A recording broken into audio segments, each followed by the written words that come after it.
Hello and welcome back to the Invitational here in Charlotte. I'm Nick Miller on the sideboard alongside Chris Yarbrough. How you doing today? Pretty well yourself. I'm great. And you've got a spicy standard deck here. You're X1 at this point. We're going into round 8. And you're playing Rug Monsters. Had to keep it fun today. Now, we've all seen green-red monsters. We've seen Jund monsters. And the lift in Rug Monsters has been coming up. But you have a few cards that set your build apart from the others, like Bident of Thassa, which I just watched you use to great effect against a control deck, drawing a ton of cards and just really putting them in a corner. Why did you choose to play Rug Monsters today? Because of Bident of Thassa. The fact that you get to keep applying pressure, when you get Wrath, you just get to untap, play a bunch more guys, keep attacking, keep applying pressure, keep drawing more cards. We all know playing Magic's all about drawing cards. Yes. You definitely know about drawing cards. You top-8'd the Nashville Open with blue-white-red control. And then I've seen you playing green-red and monster variants at other opens. And of course, you've been just top-8ing like every IQ you've been attending, including the one that had Chris Van Meter, Brad Nelson, and Brian Braun doing it as well. Correct. So, we were the top 4. Yes. You've been just crushing the IQ scene. What I like about this deck is that it has so many diverse threats. Talk about your Planeswalker count. You have 3 Domries, 2 Kioras, 2 Xenagos. Well, Domri gets slightly worse with this version of monsters because we're taking our monster count down to add in more Planeswalkers as well as Bident. We also have a secondary draw engine in Bident, and Xenagos goes very well with Bident. If you get to play a turn 3 Xenagos off of any number of mana dorks, we get to play Bident after that and just get to draw free cards forever. They have to answer one card or another playing a control deck, or they just lose the card advantage by itself. That's one thing I noticed that was super powerful against the control deck you played last round, is that, you know, all these decks with Xenagos the Reveler, the 2/2s are just basically 2/2s. But in this deck, when you have Bident out, it's an actual threat because it's drawing you cards as well as just being the body. You know? That's correct. How good has Kiora been for you? Kiora against control decks, -1, plays additional lands, put yourself on the play if you're not, or further ahead if you need to be. And then +1, -1, think of old Jace Balerian shenanigans. You just get to leave her there, and she gets to be a constant card advantage.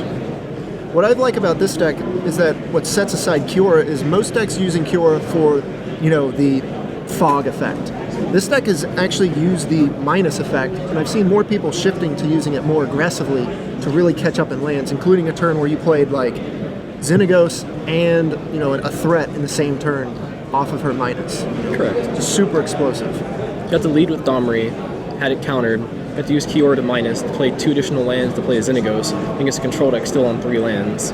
Can't really complain there. Yeah, drawing cards, playing more lands, seems where you want to be. Of course, you have your monster suite, 4 Stormbreath Dragon, 3 Pelucranos, and you have the 3 Courser of Krufix.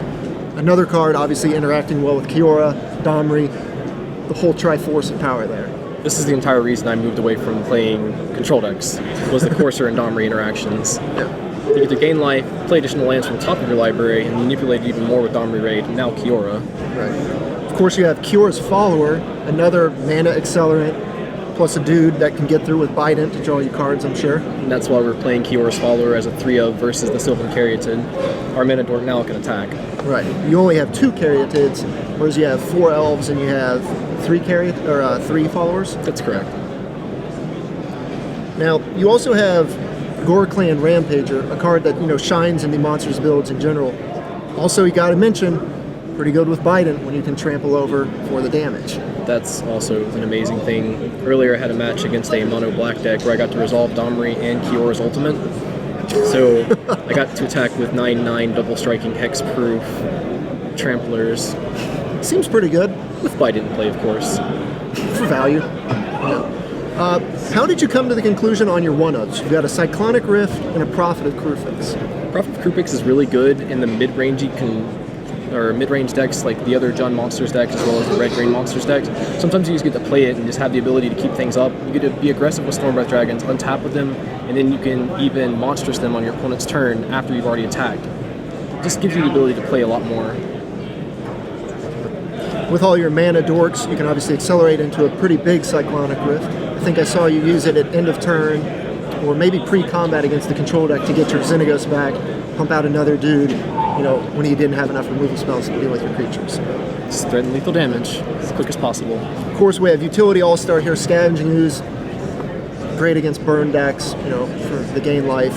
In any type of mirror, you're trading creatures back and forth, and your Gore clans are always there. Ooze is generally a 2-mana 5/5 to 7/7. It just progressively, just end of turn, get things bigger. All right. Now we move on to the sideboard, and you've got a lot of one-ofs in here, Not that many. but the ones you have I like. Progenitor Mimic. This is a card that just, like, when it was spoiled, everyone saw it. It's like, this thing just does broken things. This deck seems like one of the best ones to utilize it.